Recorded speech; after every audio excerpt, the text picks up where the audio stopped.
Alrighty, everybody, welcome to Casual Sports Talk Podcast, College Football Championship Preview Edition. And now we got a gentleman right over here who's hoping that he will not get the belt from Michael Irvin. Here's Chris. Not the what from Michael Irving? The what? Yeah, the belt. You know about the belt. Oh yeah, I know about the belt. I didn't hear the word you said. I got you. The belt. Boo. Yeah, I mean,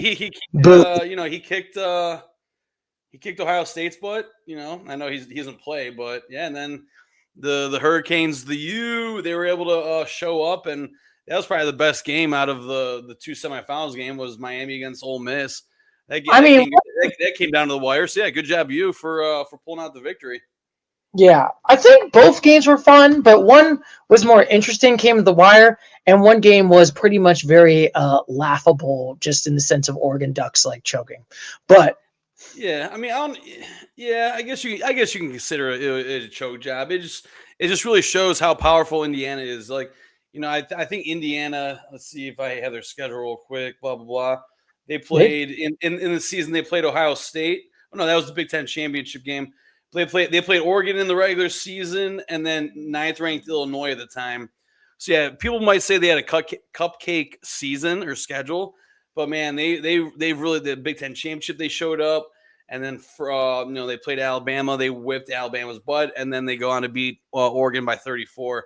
So yeah, Indiana, they deserve to be number one, and they deserve to be favorites in this national championship game coming up on Monday, January 19th.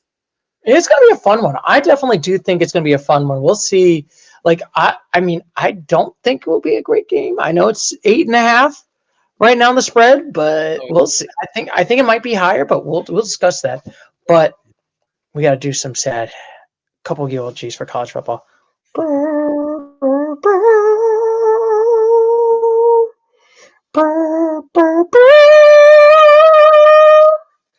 We got to talk about the sadness and fatigue of one of those two people. One of them is unfortunately Ole Miss, where Ole Miss lost to Miami 27-31. It was a nail-biter. Honestly, I feel like if you gave an extra 5 minutes in this game, Ole Miss might have had a shot at winning this game, but unfortunately, they did not get the end result that they wanted in that game. Yeah, I mean, you summed it up perfectly. If there's I'd say maybe an extra 2 minutes left in that game. Because in the final 5 minutes of that game, there's 3 touchdowns, two from Miami and one from Ole Miss. I bet a lot of people did not have Miami on their bracket to be getting to the national championship game, and I certainly did not have Miami beating Ole Miss. I thought Ole Miss had a better, coming into the game. I thought they had a better defense, so I didn't think that they were going to give 31 points to the U. But yeah, hats off to Miami for getting the job done. Yeah, I mean, they did a good job. I mean, good job to the Hurricanes. I mean, literally the only ACC team. And, it reminds me when a former coach of Ole Miss once said to the press when he was part of Ole Miss, Mr. Lane Kiffin, that SEC is so good, we're different leagues. Different leagues. Not the same conference. We're different leagues. Yeah, because what the interim head coach, or maybe he's the head coach moving forward. He was the head coach for the last 3 games. So yeah, last 3 games. Yeah. Good job for him for taking over and getting his team to the semifinal. Well, even though they're already in the playoffs. But yeah, I know our buddy Jeff Rabel. He was talking about Trinidad Chambliss, quarterback Ole Miss, how he was a game changer, and yeah. I think didn't Ole Miss have the lead at the beginning of this game? No, they're okay. So they're up 7-3, but then one point it was 7-3, then 19-17. But besides those 2 leads, they kept looking up at Miami instead of looking down at them. I mean, they didn't really have the lead, but yeah, I thought Trinidad Chambliss was going to be the game changer of this game. Unfortunately, the U just had too many answers. Unfortunately, he was not the game changer. But, we'll probably talk about the eulogy of the Ole Miss Raiders. Interesting story. Like, you basically had Lane Kiffin, and then you said, F off, fuck you, Ole Miss, I'm going to LSU. Everyone gave him the middle finger when he flew out in Mississippi. They won 3, made it to the semifinals, beat the rival in Georgia, who they lost to in the regular season. Something that Liffin could not do in the regular season, beat Georgia. But they did it. They made it. But unfortunately, a Miami Hurricane did something mean. And I think we got to show something right over here, gentlemen. I feel like that Michael Irvin is a wild man right over here. I'm just saying. He has been crazy about what has happened right over here. First, he did Ohio State, which was very disrespectful. I love you, Michael Irvin. You won me 3 Super Bowls. Well, why did you have to give the whipping out? And unfortunately, he decided to bring the whipping after the game to Ole Miss. And I had to show you this clip. Together, little. Didn't we tell you not to mess with? Tell you not to mess with. Yeah, we are going to the championship game. Let's go, you! We're going to a championship game.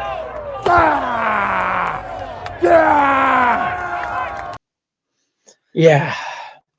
That's the you right there. So yeah, good job, Michael Irvin. I think if I remember this season for Miami, it's going to be the belt. It's not going to be Carson Beck. It's just Michael Irvin in the sidelines. Just then, don't you ever mess with us ever again. I remember last year, maybe it was the year prior, Miami, they had the turnover chain. Every time they get a fumble or an interception, they would just come out with this big chain, give it to the guy who picked it off or recovered the fumble. But now they got Michael Irvin, the belt. Yeah, I mean he's 59 years young. Hopefully, when I'm 59, I could be of that. Because I know he was a professional athlete. But man, hopefully, we all could be in that great shape one worthy. Oh my God! Okay. This might be saying homo, but no homo. Michael Irvin, when he took his shirt off and he had a 6-pack, I'm like, motherfucker, he's 59 and he has a 6-pack. Yeah, I mean, like, God damn, he was a professional athlete, so he just stayed in good shape. Hey, I'll tell you this: there's some professional athletes like Pippen that let themselves go after like a few years. You know what I mean? Yeah. Oh yeah. I mean, yep. I mean, he looks like he's so healthy. He's like, man, Michael, maybe you should come back to be the Cowboys right now. And like, let's go. Ole Miss, eulogy. We're gonna skip to Michael Irvin's belt, but yeah, Ole Miss they had a great season. I mean, they beat LSU, they beat Oklahoma, the ranked teams. Yeah, unfortunately, they lost to Georgia in the regular season, but man, with one loss entering in the playoffs, man, mighty season that they had. Hopefully, they continue it moving forward. I'm not sure if they're losing any. That's going to be interesting. Any players to the transfer portal? Yeah, that's going to be an interesting question right over here, like here, where we don't know what's going to happen to. Is everyone going to abandon ship and go to Lane Kiffin at LSU? Which, granted, LSU's in a really bad spot until like Lane Kiffin. We'll see how that goes. And my joke is, Lane Kiffin is going to probably bounce out to like another conference. You know what I mean? What do you mean bounce out to another conference? He's in just bounce out. Money talks. You know what I mean? I mean, left LSU. I'm not sure his contract with LSU, but he's going to be at the LSU for the foreseeable future. He's not going to be one and done. He'll be in the SEC for a good amount of years, moving forward. Yeah, I guess we'll see how it goes moving forward. But it's I don't think he's going to be like, hey, LSU, I'm Lane Kiffin. Welcome me, and then like, okay, sorry, bye after one season. He's not going to do that. He's just like, fuck you, LSU. You paid me money. Fuck you. I will take a plane to another place because I'm a hoe. Because he's hoe Lane Kiffin. I'm sorry. He got pissed when a journalist called him a hoe. He's a stupid hoe. Just saying. I mean, he could be a college football hoe. I mean, maybe he doesn't like that. Maybe he doesn't like that terminology. I mean, if I was I assume Lane Kiffin was in his 60s. Well, okay. I don't like. Maybe he doesn't like to be called a hoe.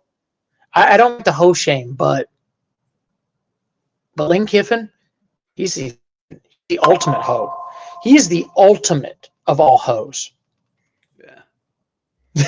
But yeah, you know what? Ole Miss. It is going to be interesting. Gun to your head, do you think Ole Miss will make will make it to the playoffs next year, or the SEC conference? I mean, I should look more into it. See who's going to be entering the transfer portal from Ole Miss. Maybe they like their current coach, the way he coached them in the playoffs at the end of the season. I honestly say you should keep him. Gun to my head, though, Stuart. I don't think the SEC is too big of a powerhouse right now. Top two conferences, and there's no bias here. Just what I've been reading, what I've been seeing. Top two conferences in football: SEC and the Big Ten. I just think there's too many big schools in the SEC like Bama, Georgia, Texas A&M. They should have another good year next year. And then obviously you have LSU, who's going to be moving up. I know the LSU finished the bottom of the pack of the SEC this year, but when they have Lane Kiffin, who was that one quarterback that just got he signed with LSU? I have no idea. It's not Dylan Raiola, is it? I can definitely look it up. So who's the LSU? Let's see here. I can look it up right here. This is the fun. We're in the. I mean, you have Sam Levitt. He's transferred from Arizona State to LSU. Why is Dylan Raiola not on this list? He was like, okay, yeah, Dylan Raiola. He's transferring to Oregon from Nebraska. Yes, they joined the Tigers. So, it's a Colorado transfer. Okay, gotcha. So yeah, I mean, So I don't think we're going to see Ole Miss in the playoffs next year. I hope we do. Sorry, it's the Arizona State transfer, Sam Levitt. Yeah, so we'll see. I mean, it's going to be. I feel like personally, I think they're going to be a one and done. I mean, it's kind of funny. Like last year was just Georgia that made it to the turn. If I remember correctly, it was just Georgia, and that was it. They made it to the top 12, and they got bounced out first, just like last year. And this year, I don't think they're going to do it. So we'll see. We'll see if they can recover from what happens right over here. But good for them. I mean, I can never get mad at Ole Miss because it's like you made it a lot farther than you probably should. You had a 10-pound sandbag, and you still made it to the Final Four. Right. I mean, you probably, if it would have been okay. I know Ole Miss was probably not going to make it to the championship and win it, but would have been hilarious if Ole Miss won the national championship. Oh, like this year? Yes. And then not made it next year? Yeah, just to be like a big fucking. That's what Michigan did. Michigan won it 2 years ago. Then they didn't make the playoffs last year, right? Or this year. Well, yeah, we're talking about reigning champions. Like if Ole Miss were to win it this year, we're not here to make fun of Michigan, but we're talking about like if a team were to win it, the current year, then miss it the following year. But it is what it is. We'll see. I mean, I assume. Well, I don't want to assume anything, but if I had a gun to my head, or if I would have put money on it, I would say Indiana's going to win it all this year. And then, Cignetti, coach of the year for sure. He only has 2 losses. He's been with the program 2 years. He only has 2 losses in those 2 years. I can imagine Indiana's going to be dominant again next year. So I would definitely imagine if Indiana wins it this year, then they'll be back in the playoffs next year. Yeah, it's definitely going to be interesting. We'll see how it goes. And unfortunately for Ole Miss, the SEC is not in different leagues. Yeah. We'll see how it goes right over here. And then we got one down. We got one more to go. We got to talk about. We got one good game, but one hilarious game, and that is the Indiana Hoosiers just absolutely curb stomped them. They literally just put the smack down. They were like smack. Michael Irvin should have run the belt on them duckies and been like, "Don't you ever mess." Yeah, he should have. Does the Indiana have a Michael Irving? Is there a Michael Irving of the Indiana fan base? I think you got to get program. This game. I mean, it was cool when it was 7-7. But that wasn't 7. ESPN has these numbers wrong. I don't know. But anyways, it was 42-7, 35-7. It was complete. It was a massacre. Because Yeah, look at the numbers right there. It says the first it was D'Angelo Pond's 27-yard return, and then so they just have it twice. Gotcha. Yeah. ESPN with the We glitch. we I got have we, it up on my laptop over here too, so I'm looking at the same. I will say it. We got a bug. We needed to bug this one, ESPN. Sorry, Nice you're going, Disney. as a duplicate right here. But yeah, I mean, this is pretty much it was an ass whooping, and I felt like it started out with one. I think we knew there's some trouble in Oregon right now, and I think we have to show it right here, Chris. It was the first play when Oregon got the ball, and it was like, oh, I think we have, maybe we'll have a shot against Indiana. And then the Indiana defense decided to do this first play. Here's Dante Moore ready to take the snap. Drops back, throws the football. Intercepted! D'Angelo Pons! Touchdown! Yep. 1 minute and 49. First play of the game. Unbelievable! D'Angelo Pons intercepts the first throw of the ball game, and this crowd is going absolutely mad. It's amazing. They always seem to test D'Angelo early in the game. I don't know what it is, but the first through throws go in his direction, and they never work. This time he makes a great break in the ball, did not get run off at all. And this game starts off Hoosierish. And Indiana jumps out to a 7-0 lead on the very first play from scrimmage. Here's Dante. Yeah, I mean, I don't want to say Oregon's in trouble. I know they got smacked by 34 points, but that was just a great read by the cornerback D'Angelo Pons. I mean, it should have been a gain of 8, gain of 7 for Dante Moore throwing it to wide receiver because it was a down and out pass. So the way the pass should have been thrown to wide receivers towards the sideline. But then Pons, the quarterback, comes reading it very well. Comes out not nowhere, but he reads it, gets the interception, runs it back. I mean, that was like a 12-yard interception return? Okay, 25-yard. Because when I watched, I was like, man, this guy's going to walk in the end zone. There's no one around him. So, yeah, just good read by the defense overall. Yeah, I felt like it was pretty much like after that, it was like it pretty much was over. And I mean, this was an ass whooping. This was a whooping. I mean, Oregon had no shot right over here. Indiana looks like the superior team. We kind of thought that Indiana was going to win. It was actually surprising that it was actually much more decisive of a win because the last time they played against each other, they only beat them by 10, and it was at Oregon. And now this at a neutral site, they just like curb stomp them. Like they made Oregon look like, yeah, you should not even made the Final Four.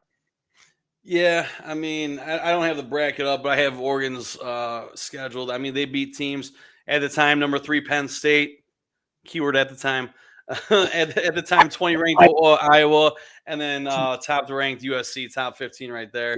But yeah, like you mentioned, 10-point loss to Indiana in the regular season, then a 34-point loss in the national semifinal. So Oregon beat James Madison round 1. That was not easy breezy, but James Madison had a little bit of comeback late in the game, but pretty much that was an easy game. And then they smacked Texas Tech, the goose egg, the 0 points for Texas Tech. They won 23-0 in favor of the Ducks. So yeah, I want to say it was an easy road to the semifinal, but yeah, and then going up against number 1 ranked Indiana. And like I mentioned earlier, Indiana, it seemed like it was a cupcake schedule for the regular season, but man, they've really shown it. They've proved it that they are the best team in the nation right now. This is like impressive. So I guess we'll start with our eulogy with Oregon. Bridesmaid, they were always the bridesmaid, never the bride. Never won a national championship in Oregon in football. Last 10 years, you lost to Ohio State. Last year, you lost to Ohio State. And the third year, lost to Hoosiers. 3 Big Ten schools. I mean, granted, I know they're part of the Big Ten now. It's like you can't beat them, you join them. But are they kind of the James Franklin, the Penn State of the Big Ten now? Like they'd be good, but they just can never get that clutch. They can never be clutch deal. Yeah, like they can't get over the hump. Like they'll always be good, but they can't really be the top echelon. Because when I think of Penn State before James Franklin lost, I think it was 3 in a row this past season. Then they got let go, whatever. I always thought Penn State was because obviously Ohio State fan. I was always scared to play Penn State, whether it was in Columbus at Ohio State or was it Death Valley or is that I don't know? Yeah, Death Valley. No, Happy Valley. Death Valley's in California. Happy Valley's in Pennsylvania. Yeah. It was not Happy Valley. Yeah, right. So that was the one team, besides Michigan as of recent years, but the one team that it would always be a tough game going into was Ohio State playing Penn State. Ohio State fans were scared of Penn State. We clocked it here. Yeah, so maybe Oregon is becoming the Penn State. I mean, even as Ohio State fan, I'm still scared to play Oregon during the regular season. And if we have to play them in the postseason, Oregon is a tough team. But then entering into the postseason, going into the postseason, can Oregon, get past that final hurdle and, win a semifinal, then make it to a championship game and win a championship? Time will tell. I mean, it's going to be interesting. We'll see how – I think they're going to lose a lot of players. I kind of just feel like Oregon is kind of in this last year was supposed to be your year. You blew it against Ohio State by 30 points. I think it was at one point it was 34-0 at one point before they scored a field goal. This game, granted, Indiana was a better team, but you still couldn't get the hump. You know what I mean? I think last year's probably a little bit more of an embarrassing loss because it was you should have probably won the national championship that year. But you won the Big Ten. That's good enough, right? Right? Yeah. But yeah, I feel like for Oregon, I just feel like they're just will they win a national championship in the next 5 years? I think no. That's a good question. I'm going to say no. For college football, it's not like the NFL. You can't really predict the next 5 years because there's always kids transferring. There's always kids coming out of high school. There's always students declaring for the NFL draft. I mean, I'm looking at right now on ESPN.com, the tight end for Oregon. He's going to the NFL draft. We already know Dante Moore, the starting quarterback for the Ducks. He's going to the NFL draft. There's always kids leaving, always kids coming in, always kids transferring in and out. So in the next 5 years, if you ask me the question about the next 2 or 3 years, I would say no. But you never know about the next 3 years. I mean, Oregon has so much money because – I'm not sure what their deal is with Nike, but Nike headquarters are right there in Oregon. I'm pretty sure it's right down the road from the university. So I'm sure they have a good amount of money in their program where they could sign players and stuff like that. It's just that, just making it to the next step. And like I said, overcoming that final hurdle of making to the chip and then winning the ship. Yeah, I just kind of feel like they're just kind of in that bridesmaid, never the bride. I just don't think they're going to 3 years, no. I don't think they're going to do it. I don't even know next year they'll make the tournament. It will be interesting because I feel like they're going to lose a lot of players this year. So I don't feel as confident. I feel like these 2 years should have been your year, and you just can't do it. I mean, if we're making it to the tournament, obviously, Michigan, they should be on the, hopefully Bryce Underwood. He's a great player this freshman year. He should be even a better player his sophomore year at Michigan. So maybe Michigan will make it to the tournament or to the bracket, to the CFP playoffs. Then you have, obviously you have Ohio State and Indiana. So it's just how many teams from the Big Ten are going to make it to be selected as one of the 12 teams make it. Maybe Oregon won't make it. Yeah, I would be honest. I would not be surprised if Ohio State makes the next 3-4 years into the tournament. I think it's going to be more like an Alabama, where they just always make it in. Yeah, I mean, Alabama's a different thing. I know it's your guys' podcast situation, but I'm not comfortable with a 3-loss team making it to the playoffs. But then also you have teams like, was James Madison worthy of making it to the playoffs? Was Tulane worthy of it? So maybe a 3-loss Oregon team is worthy, but we're not here to talk about Alabama. We're here to talk about it. We will talk about it next year when we talk about college football, and that's going to be fun. We'll see how that goes. Unfortunately, for the Oregon Duckies, them Hoosiers put some spikes on them Ducks, and they impaled them and burned them up and crisped it up for some duck soup right now. Yes, and look at that. We got 2 games done. We got the final one, the national championship. I feel like it'd be interesting to talk about, and this is the interesting part right now, gentlemen. We're going to talk about the 2 teams. So we'll start out with Miami. What's their kind of narrative? What is their narrative to get here? They used to be great. They used to be the 80s with Jimmy Johnson and the 2000s. But after 2002, and then they had that fight with FIU in 2006, they kind of ruined their program, basically. There was a lot of factors. There were scandals. If we're talking about the past for the U, don't forget the 2001 Miami Hurricanes, who had, I think it was like 49 of their players go in the NFL draft that year. I know they lost the national championship to Ohio State, but Miami, there were some interesting calls here and there, pass interference. Maybe the U should have won that national championship game, but we're not going to focus on that national championship game. If we're going to focus on the past, that 2001 Miami Hurricanes team was probably the best collegiate football team of all time. I mean, I do agree. It would have been interesting how they would have done in a 12-team tournament back in the BCS era. But now Miami is basically a team is on the rise. It is back. Can they bring back, because they won 5 national championships, but it's been a long time. 2001, 2002.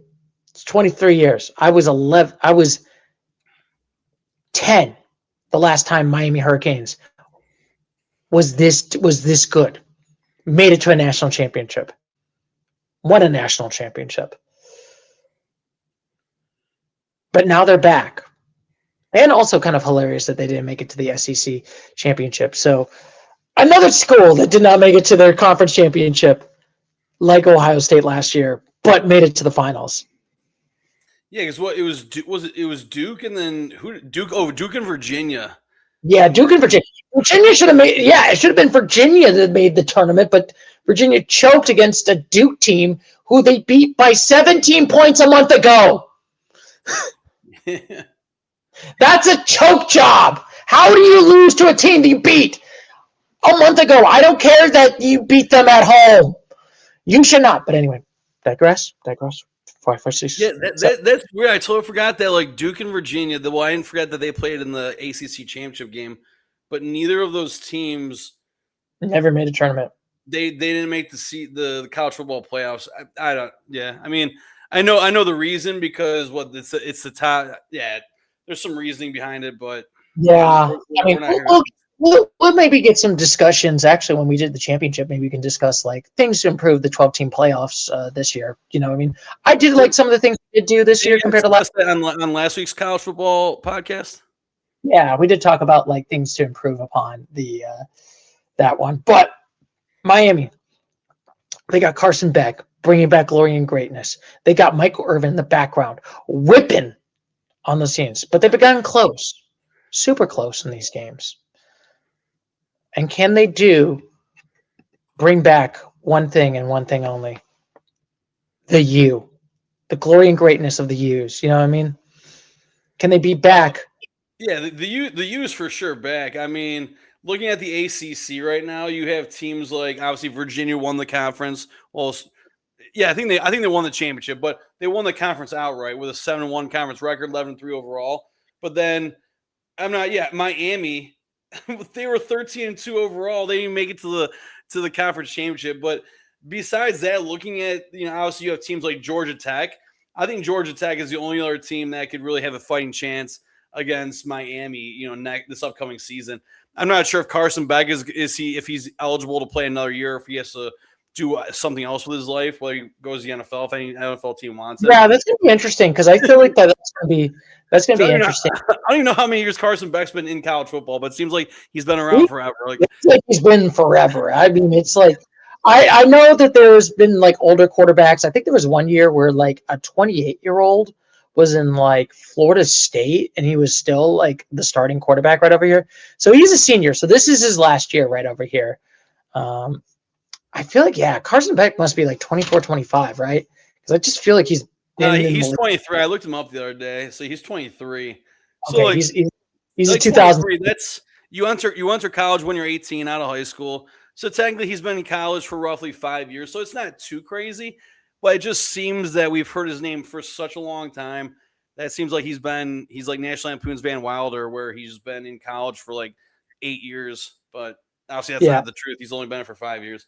So it yeah, is pretty. maybe he will return. I don't know. Georgia, and now he transferred to Miami. So Yeah.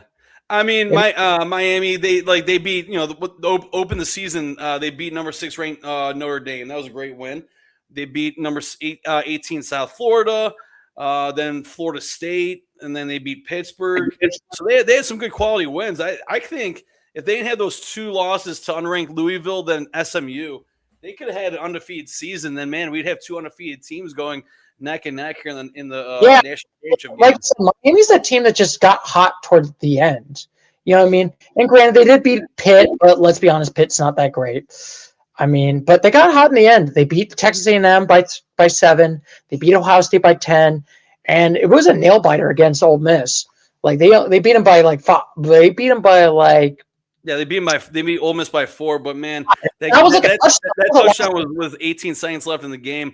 I thought Ole Miss had the game saddled up, but then Miami they were fighting down the field. So sometimes, you just have to fight for your life and you get it. It's not how, I mean, it's like the same thing as March Madness. You don't care about like how you did in the regular season. It's like if you got hot in the right time. So that's the one advantage I feel like Miami has right over here. Ohio State last year, they were a 2-loss team, or was it a 1-loss team? They were a 2-loss team. They lost to Oregon and they lost to Michigan, and they didn't make the Big Ten. Yeah, you're right. Yeah, but they did not make the Big Ten championship, correct? Yeah, but I think so. Like Miami, they got hot at the end. You know what I mean? Yeah, you nailed the like none of because I was about to compare this run from Miami with last year's Ohio State team. I mean, Ohio State they had to win 4 games, including the national championship, to win it all in the postseason. Miami's won 3 games, and then they're going to play their 4th game here in the postseason this upcoming Monday. So if they could beat Indiana, I wonder what the comparison would be between Ohio State and Miami. Yeah, like it could. I mean, I don't think Miami's going to do it. Spoiler alert! But if they do the upset of the century and they prove the haters, like the commentary and the podcasters and the YouTubers wrong, like good for them. Like good for them to like put all the naysayers wrong right over here. And then now, I agree with you. I've said it a couple times already. I don't see, and you mentioned it, and I see right here, Indiana's favored by 8.5 points. And I don't see Indiana losing this game. I want to say unfortunately. I want to say fortunately because I want them to go 16-0. That'd be the first 16-0 team in college football history. Yeah, that would be the first one. So we got one down. Now we got to talk about Indiana. This is kind of their narrative right over here. This story. The team that was a joke. It is crazy to think 2 years ago this team was a joke. Fraud. Terrible. Douglas, Christopher. I know. We're Buckeyes fans. Before the last couple years, when Ohio State played against Indiana, that was a guaranteed win for us. Oh, 100%. The last Ohio State game I went to, I think it was like 4 years ago. It was against the Indiana Hoosiers.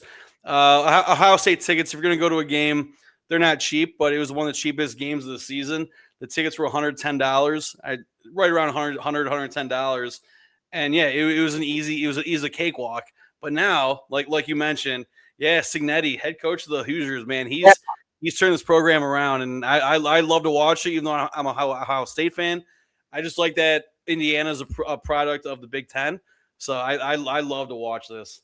Yeah, and one man really changed it, Coach Cignetti. And I will always I don't think you watch 60 Minutes, Christopher. Watch the 60 Minutes with Coach Cignetti.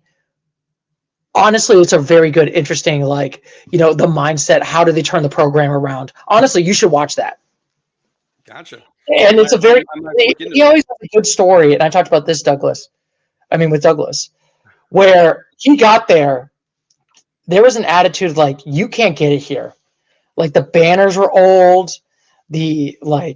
everybody just kind of had this like gloom and doom. It's kind of like being in like a terrible job where like everyone's miserable. Kind of like that attitude, like, you can't get it done here. Why would I care about this? Like he talked about the facilities in like their offices hasn't been updated since the 1980s. Yeah. And he literally got into a basketball game when Coach Cignetti got there. And he literally said 2 words. Purdue, I just want to let you know 2 things. Purdue sucks, and so does Michigan and Ohio State. And he brought the war.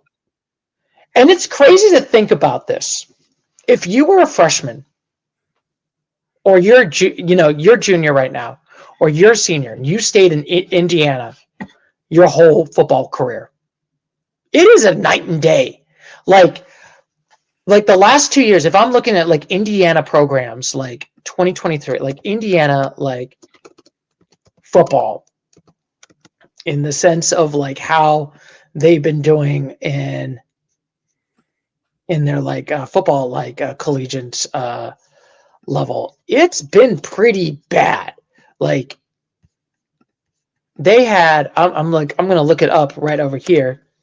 Like Indiana 2023 football. Like that. And also, thank you, Wikipedia.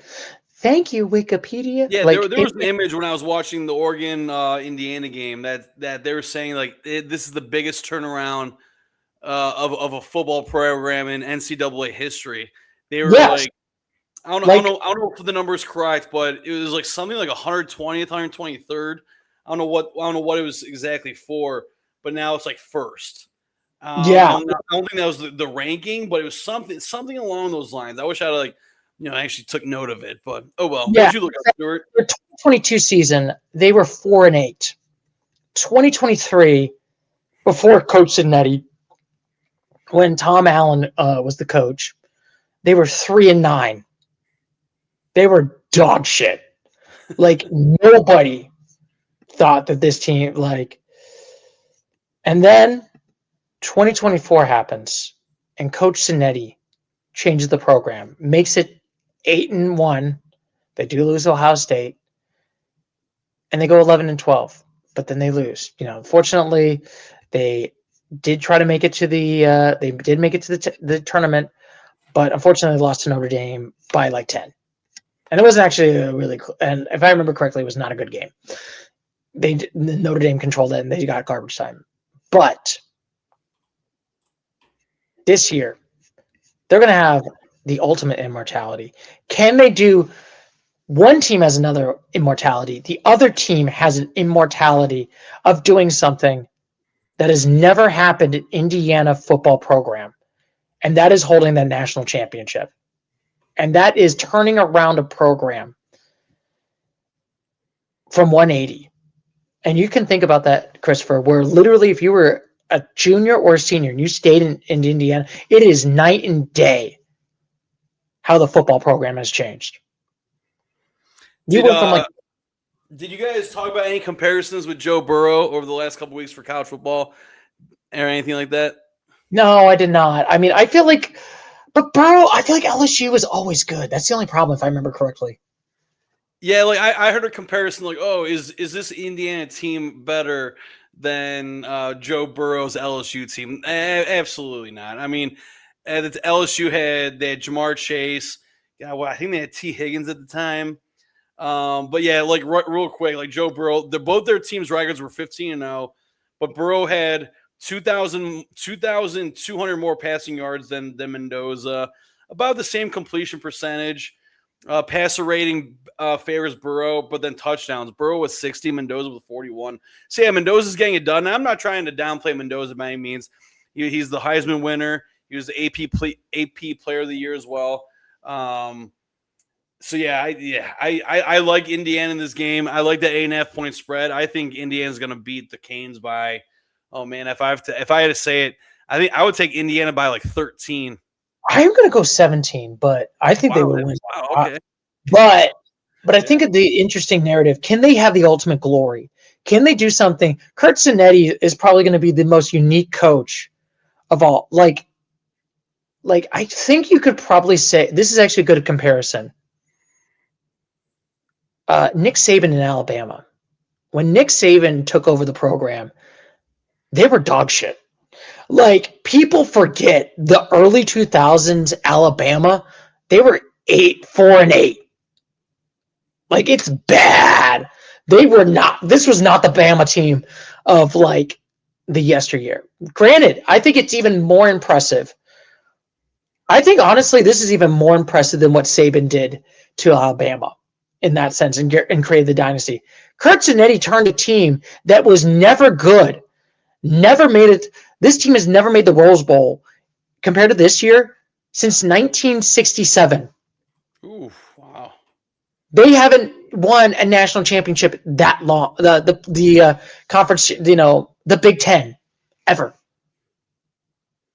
In 138 years, this has been the best season in college football for Indiana program history. And I will say, Ken Cignetti and their quarterback right over here, who's probably going to go to the NFL draft. I know he's a junior, but Mendoza is looking amazing. Their defense is looking amazing. And I got to say this before my other ranty rant. I remember when NIL started during the pandemic, people were complaining about, all the money is going to go to the big hogs, big schools. It's going to be Bama, Georgia, Ohio State. It's going to be all these schools. 5 years later in the NIL era, when do we have a world where Indiana and Miami is playing a national championship game? If I told you that was going to be the result of NIL. I wish we would have done a bracket, like us four or us three that do this podcast. I wish we would have done a bracket because I bet we probably would have picked Ohio State in the championship game. Ohio State. Yeah, because Ohio State's defense was looking phenomenal. I guarantee you we would not have had Miami going this far. Maybe not even making to the semifinal game. Indiana, I think we probably would have had Indiana and Ohio State as a rematch for the Big Ten championship game, for the national championship.